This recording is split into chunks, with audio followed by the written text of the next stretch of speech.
बिस्मिल्लाहिर्रहमानिर्रहीम। अस्सलाम वालेकुम नाज़रीन, आपका मेज़बान अली हुसैन जी। सुप्रीम कोर्ट ऑफ पाकिस्तान में ख़ास किस्म की जंग लड़ी जा रही है और वो जंग ये है कि जो काजी फ़ायज़ ईसा साहब हैं उनके साथ जस्टिस मंसूर अली शाह साहब बैठना पसंद नहीं कर रहे।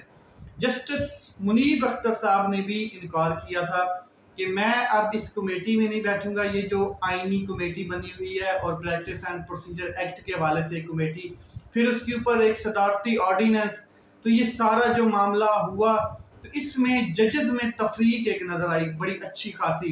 जस्टिस मंसूर अली शाह विड्रॉ कर जाते हैं कमेटी से भी और किसी बेंच में बैठने के लिए वो तैयार नहीं है। जस्टिस मुनीब अख्तर साहब को निकाल दिया गया बेंच से, तो कमेटी से भी निकाल दिया गया। यहाँ पर अब जस्टिस याह्या अफरीदी साहब जो है वो एक पुल का यानी कि ब्रिज का काम करना चाहते हैं।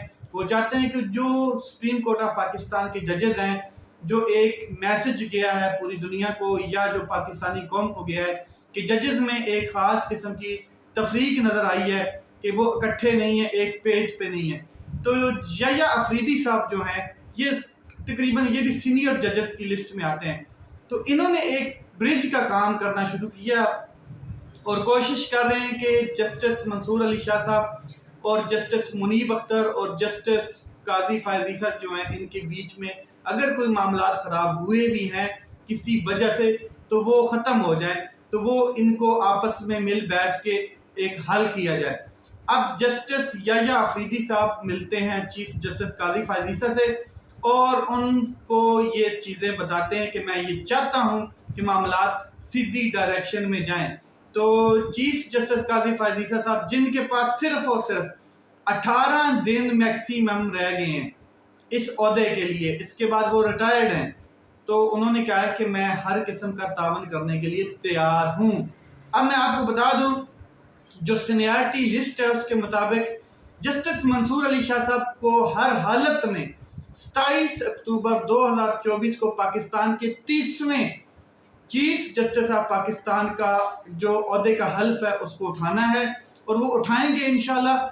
यही वो मामला है जिसके ऊपर काफ़ी एक तफरीक भी नज़र आई, काफ़ी खलश और बहुत सी जो तंगियां हैं वो भी नज़र आई कि जस्टिस मंसूर अली शाह साहब का जो सीनियर तरीन मोस्ट सीनियर तरीन एक जज हैं उनका अभी तक नोटिफिकेशन क्यों नहीं जारी किया गया। मैं आपको याद दिलाने के लिए एक चीज़ बता दूं कि 3 साल तवील मुद्दत के लिए ये वाहिद चीफ जस्टिस होंगे मंसूर अली शाह साहब जो अपना किरदार अदा करेंगे सुप्रीम कोर्ट ऑफ पाकिस्तान में as a chief justice of Pakistan. और एक चीज़ और, जो काजी फ़ायज़ ईसा साहब हैं, जब उनकी लाइन लगी थी और उनका जब नंबर आया था तो 3 माह पहले इसी हुकूमत ने, यही जो वक्त की हुकूमत है फार्म 47 की, इसने 3 माह पहले एक नोटिफिकेशन जारी कर दिया था कि आपको चीफ जस्टिस ऑफ पाकिस्तान का नोटिफिकेशन जारी किया जाता है। अब जस्टिस मंसूर अली शाह साहब का 18 दिन रह गए हैं और 18 दिन रह गए हैं तो अभी तक नोटिफिकेशन जारी नहीं किए गए। यहाँ पर मैं कुछ चीज़ें और ऐड करता हूँ। वकला काफ़ी सरगर्म है, तहरीकें सरगर्म हैं और वकला की जो तहरीकें हैं बार कौंसिल पाकिस्तान हो गई, हाई कोर्ट्स की, तो काफ़ी स्पीचें हो रही हैं, काफ़ी मतलब हल्ला गुल्ला हो रहा है।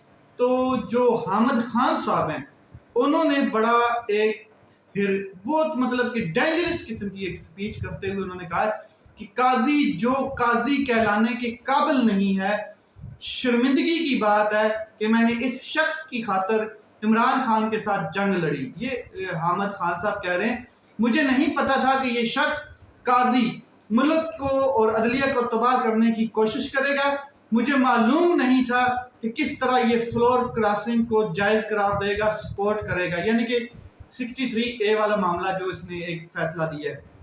फिर 2 साल से 63A का मामला जो है वो पेंडिंग पड़ा था, पिटीशन नहीं लगी हुई थी, तो तुम्हें क्या ज़रूरत थी इसको लगाने की? तुम्हारे पास 15 मिनट रह गए थे, तुम जाते घर और टाटा बाय बाय करते अपने आप को as a chief justice of Pakistan. जो नया चीफ जस्टिस आता वो इसको देख लेता। अपनी नौकरी की खातर अपनी नौकरी के पीछे पड़े हुए इस चीफ जस्टिस ने ये फ्लोर क्रॉसिंग को हलाल करार दिया है। फिर उन्होंने कहा कि मैंने इमरान खान साहब के साथ लड़ाई की لڑا ہوں اس بندے کی خاطر، اور یہ جو قاضی فائز عیسیٰ ہے۔ آگے چلتے ہیں تو فاروق H9 جو وائس بار کونسل کے چیئرمین ہیں، ان سیکٹری جنرل ہیں سوری، انہوں نے کچھ چیزیں کی ہیں، وہ بھی میں آپ کو بتا دیتا ہوں۔ ایک تو چیف جسٹس آف پاکستان کا نوٹیفیکیشن انہوں نے کہا ہے کہ وزارت قانون نے جاری کرنا ہے، حکومت کا کام ہے، اور میں سمجھتا ہوں کہ چیف جسٹس قاضی فائز عیسیٰ کی 25-26 تاریخ کو ریٹائرمنٹ سے پہلے نوٹیفیکیشن جاری ہو جائے گا۔ یہ وہ بات کر رہے ہیں vice chairman Pakistan bar council Farooq H9۔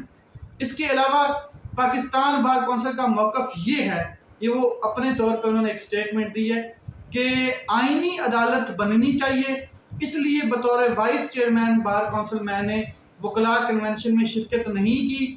Supreme court کا ایک سیاسی مقدمات کی وجہ سے، یہ جو سیاسی مقدمات ہوتے ہیں، آئینی مقدمات ہوتے ہیں، ان کی وجہ سے کافی وقت ضائع ہو جاتا ہے۔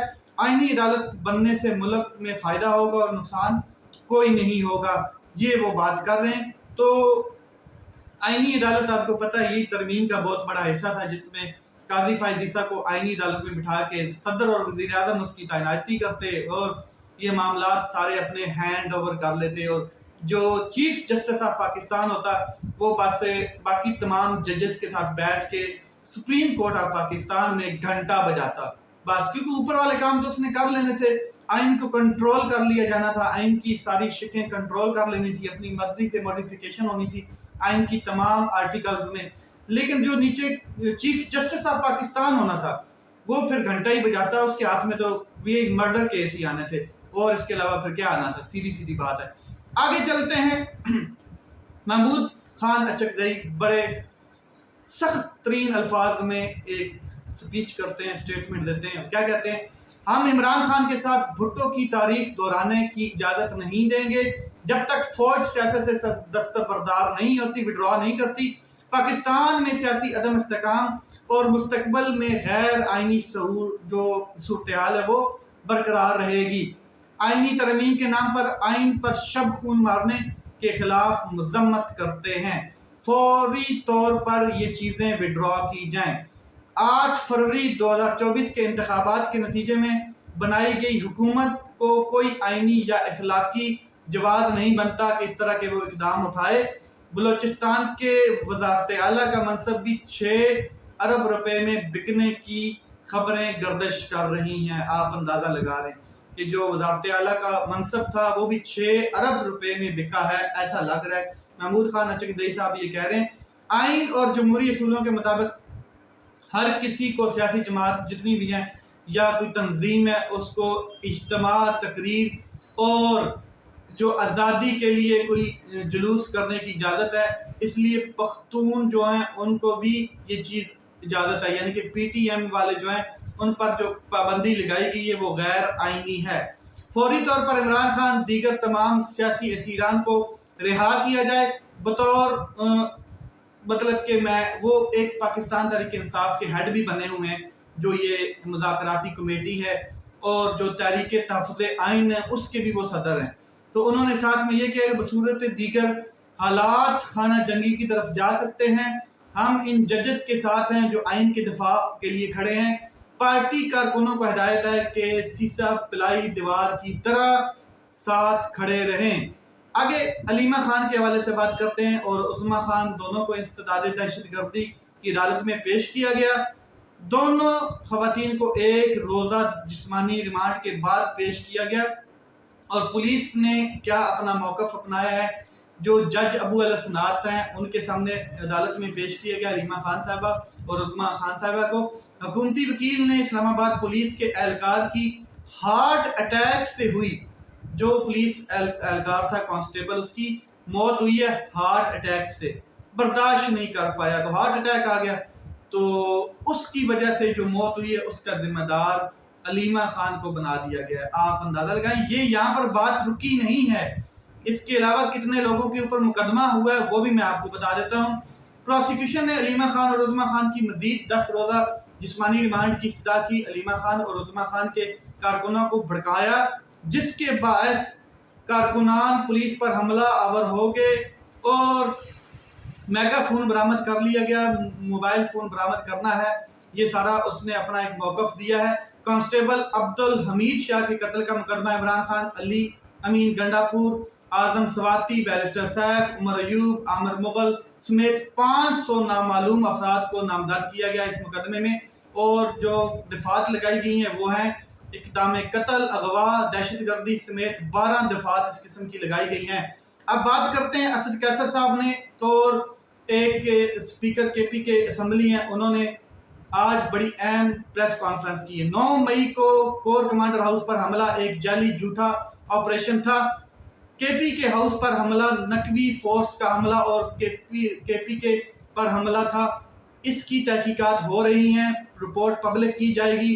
और स्पीकर असम्बली जो हैं असद जो मोहम्मद दुरानी साहब हैं, उन्होंने भी अहम प्रेस कॉन्फ्रेंस में कुछ चीज़ें कही हैं। नकवी फोर्स अमलन पाकिस्तान तोड़ने का इकदाम कर चुकी है।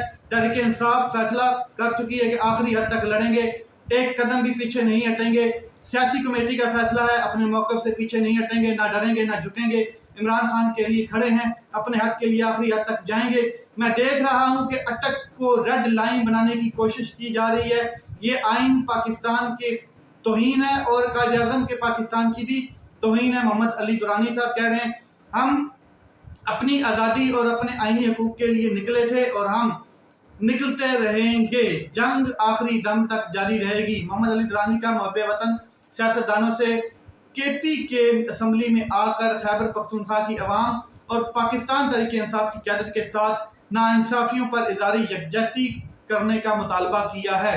साथ में उन्होंने कहा कि आने वाले दिनों में मुल्क भर में मुहब्बे वतन सियासतदान केपी के असम्बली में आएंगे और खैबर पख्तूनख्वा वाले दिल से वेलकम करेंगे। रेड लाइन नहीं खींचेंगे, खंदके नहीं खोदेंगे जैसे ये हुकूमत कर रही है और जैसे ये सियासतदान कर रहे हैं। पाकिस्तान में जो कुछ हो रहा है ये बिल्कुल गलत हो रहा है, ऐसा नहीं होना चाहिए। उन्होंने कहा कि मैं पंजाब में मतलब जो देख रहा हूँ, कायद-ए-आज़म का रास्ता भी रोका गया था और वक्त आ गया कि मुहब्बे वतन पाकिस्तानी निकलें और केपी के वो किरदार अदा कर रहा है जो आज़ाद कश्मीर की आज़ादी के लिए भी है, पाकिस्तान की आज़ादी और कश्मीर की पुश्त पर पनाही कर रहा है। ये केपी के जो है ये पठान लोग ये मजबूत लोग होते हैं। ये उन्होंने कहा हम अपनी आज़ादी अपनी आईनी हकूक़ के लिए निकले हैं और निकलते रहेंगे। फिर काफ़ी उन्होंने लंबी चौड़ी बात की। उन्होंने कहा कि आईजी इस्लामाबाद अपनी वर्दी उतार दो, फिर तुम्हें तुम्हारी औकात बताऊं।